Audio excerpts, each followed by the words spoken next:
Ciao ragazze mie e ragazzi miei e bentornati sul mio canale. Allora, oggi vi voglio leggere un booster vitaminico, cioè vi leggo il booster in modo tale che possiate sentire la potenza di questa testimonianza, di questo messaggio, che vi fa sentire quanto la fede che vi incarna è lo strumento della salvezza.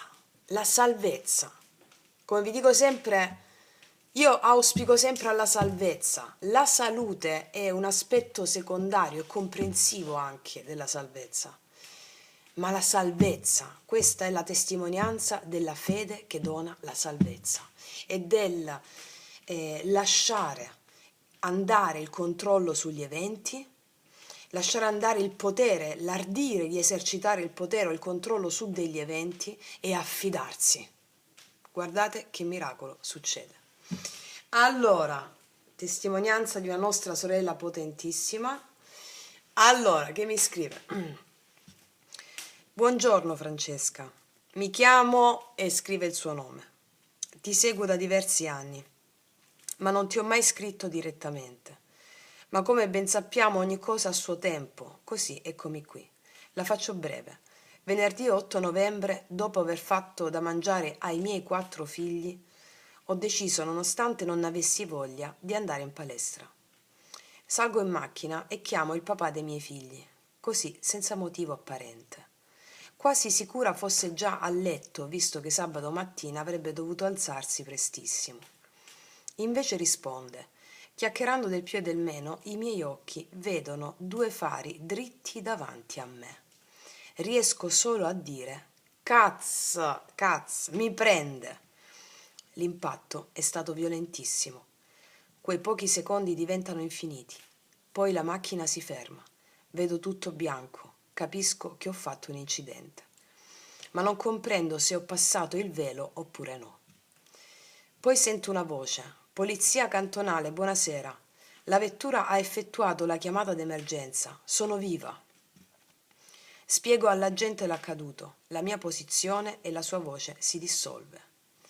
Mi guardo intorno, airbag, vetri, fumo, devo muovere le braccia. Si staccano dal volante. Bene. Poi si chiama da sola, facciamo finta che si chiama Paola. Paola, muovi le gambe, le muovo. Ottimo. Ultimo step, la schiena. Anche lei risponde alla mia richiesta di muoversi. Ora, non proprio ora, in questo preciso momento, avviene il miracolo. Una sorta di gratitudine estrema, di pace assoluta. Grazie, grazie, grazie. Da qui in avanti succede di tutto. Una donna con la torcia del cellulare appare nel piccolo l'unico spiraglio di vetro dalla quale riesco a vedere all'esterno. Mi chiede: ci sei? Sorridendo le dico di sì. Dopo urla strazianti di un'altra donna, l'arrivo delle ambulanze e dei pompieri, mio figlio più grande e mio marito fuori dalla macchina mentre mi estraggono dalle lamiere. Francesca, non ho per un secondo avuto paura. Attenzione, Zero ansia, nessuna confusione, anzi sono riuscita a fare anche svariate battute per far ridere tutti, incredibile. Ho anche invitato il signore dell'ambulanza a ballare appena tutto sarebbe finito. Stupenda, stupenda, stupenda. Quanto mi ci ritrovo in te, guarda, stupenda. Capisco che tutti danno per scontato che io sia sfatta dall'adrenalina e sotto shock. Pronto soccorso, TAC, diagnosi esterno, 5 costole, coccige e prima vertebra rotti, emorragia epatica, ufficialmente scatta il pericolo di vita, cure intense. Tutto questo accade venerdì 8 novembre intorno alle 20:55. Mercoledì 13 sono tornata a casa. I 2 occupanti della vettura che ha invaso la mia corsia sono morti sul posto. Inutile dire che sono stata miracolata, anzi di più. Quello che mi preme maggiormente condividere con te e con l'intero universo è l'immensa gratitudine che immediatamente mi ha irradiata e giorno dopo giorno cresce inesorabile in me. Francesca, non solo sono viva, ma praticamente illesa vista la gravità dell'impatto. Non ho preso nemmeno un antidolorifico, nemmeno mezzo, e alle esclamazioni dei medici del tipo «Non vinci la medaglia al valore soffrendo», ho sempre risposto sorridendo che sono grata anche al dolore e che dunque lo percepisco come un amico. Credo che a 10 giorni di distanza dall'accaduto nell'intero ospedale parlano ancora della pazza, e sì, felice, grata e onorata di esserlo. L'universo, i miei angeli, il destino, il Signore, insomma, tutti hanno collaborato per tenermi ancora su questa terra. E la mia consapevolezza, gratitudine, incredulità, ma immensa felicità non smetterà mai di ringraziare. La mia vita ha subito un nuovo entusiasmante inizio, un percorso ad un livello superiore. Farò di tutto per non sprecare nemmeno un secondo di questa fantastica opportunità. Grazie, grazie, grazie anche a te e ai tuoi immensi insegnamenti. In quella macchina, quella sera, in qualche modo sei stata con me. Wow, mamma mia, facciamo un applauso alla nostra sorella. Mamma mia, mamma mia, mamma mia. Appena ho letto questa mail sono rimasta pietrificata di gioia. Pietrificata di gioia. Vedete cosa fa la fede? Lei ringraziava appena avuto l'impatto e rideva. Non è importante quello che ti capita, ma cosa ne fai di quello che ti capita. La nostra sorella ha estinto, e te lo sottoscrivo, sorella mia, un karma potentissimo, perché il karma ha a che fare non tanto con gli eventi, ma come ti approcci agli eventi che sono enti, entità, spiriti e che sono inevitabili. D'accordo? Tu approcciandoti in questo modo hai estinto un karma enorme, enorme. E non ci sarà più necessità di un impatto così forte.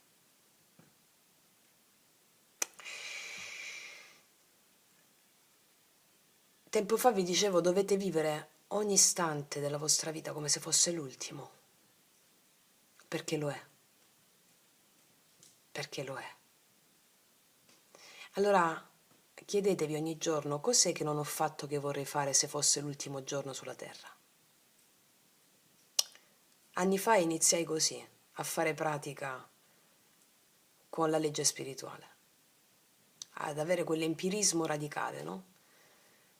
Allora mi sono trovata costretta dalla mia volontà di consapevolezza di chiamare persone che non sentivo da tempo e anche superare un certo imbarazzo per dire ti voglio bene.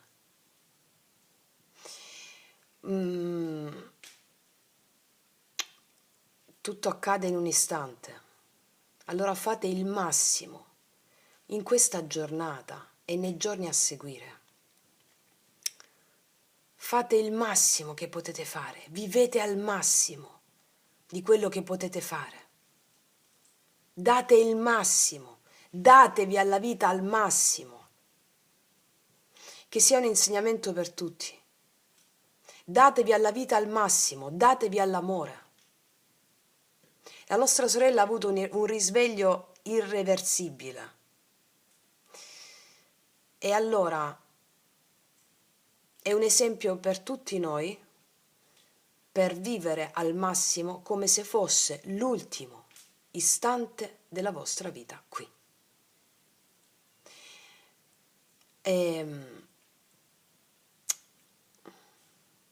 Perché è l'ultimo istante. Allora, la fede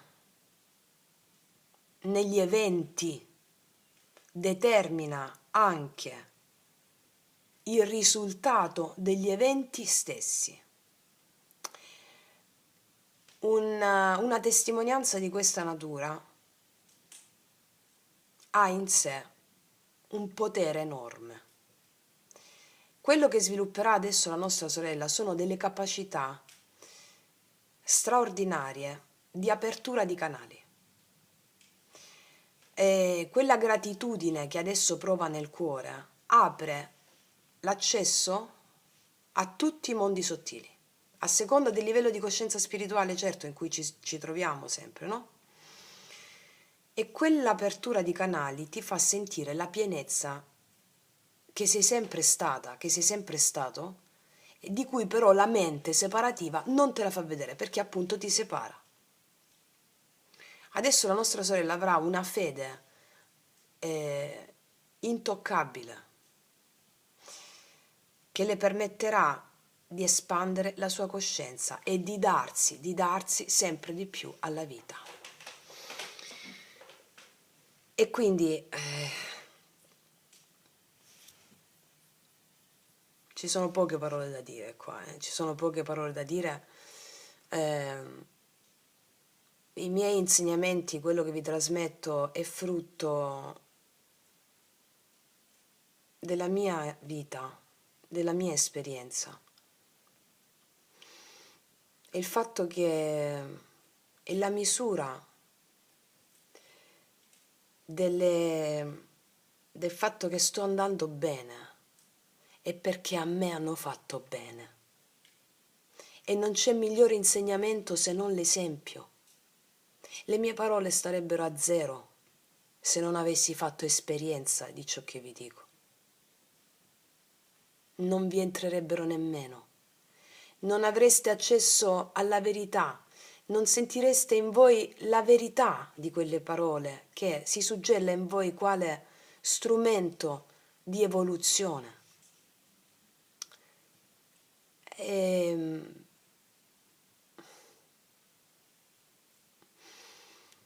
Io sento profondamente il dolore.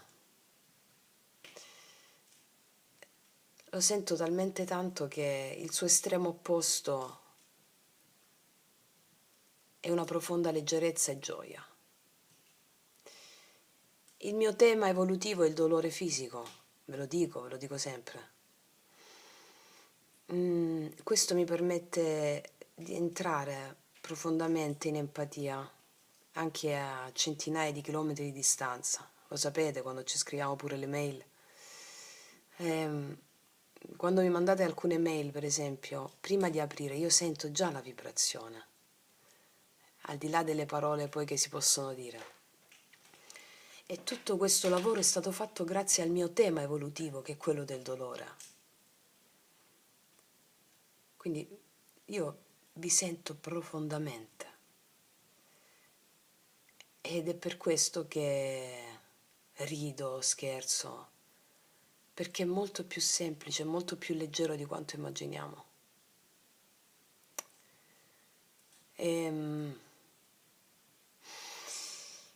Quindi, scusatemi, appunto, ancora la tosse. Io vi auguro che possiate vedere la bellezza che vedo io nei vostri occhi. Perché quando mi sono accorta della mia, lì ho avuto una grande commozione. La bellezza che mi abita in qualità di essere divino. E quello che vi trasmetto ha proprio a che fare con questo.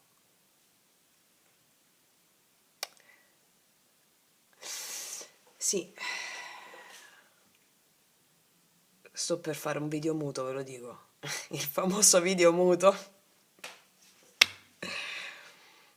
E mi ha sballato, più di quanto sono già sballata. Che poi tra l'altro non mi sono mai drogata in vita mia. Perché dici, come queste cose non si dicono? No, no, ma è vero. Sono pure astemia. Cosa che mi recriminano sempre i miei amici. Non è che mi recriminano, mi prendono in giro. Ormai sono abituati, è una vita che stiamo insieme. Per la checca acqua frizzante quando andiamo al ristorante. Quindi, ma non do giudizi a chi si droga, per carità. Cioè io qua non emetto nessun giudizio. Io vedo tutto come un grande teatro. e vedo la perfezione in tutto, vedo la perfezione in tutto, vedo un disegno perfetto dove non oso minimamente avere l'ardire di poter dire questo è giusto, questo è sbagliato, secondo una mia mente tremendamente limitata al senso dell'io.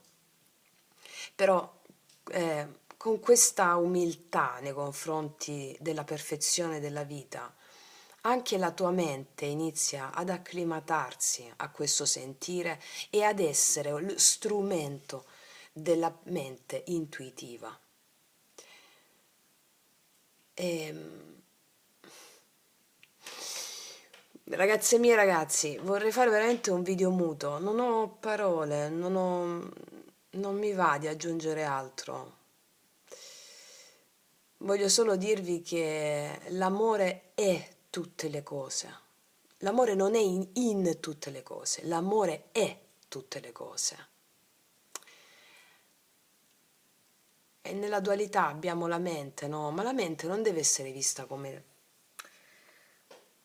questa assassina, questo carnefice. Anche la mente è strumento del divino, anche la mente è perfezione. La mente dobbiamo vederla come l'ostacolo da superare, senza ostacolo da superare non c'è evoluzione, no? Anche questa è creazione del divino. E quindi per gli indiani d'America potremmo dire che la mente è il coyote. Vi ricordate che negli oracoli dello sciamano c'è il coyote? Io dico il coyote. È un po' il coyote. Il coyote per gli indiani d'America è l'imbroglione sacro. E l'imbroglione sacro è colui che ti mette davanti delle sfide per testare la tua fede e per superarti, no? Per gli indiani d'America il coyote, lo spirito del coyote si trova a sud, nella ruota di medicina. E quando facciamo esperienza della vita con le sue dinamiche anche di inganno, è l'inganno della coscienza dei buddisti, Citta Maya. E quindi la mente è un grande inganno, ma allo stesso tempo è il nostro trampolino di lancio. E quindi abbiate fede in tutto ciò che esiste e datevi, uketamo, io includo, io includo, io includo. Voglio mettere una carta di queste oracolari adesso. Vediamo qual è il messaggio per tutta la nostra famiglia, per tutta la nostra comunità, rispetto a tutto quello che abbiamo detto.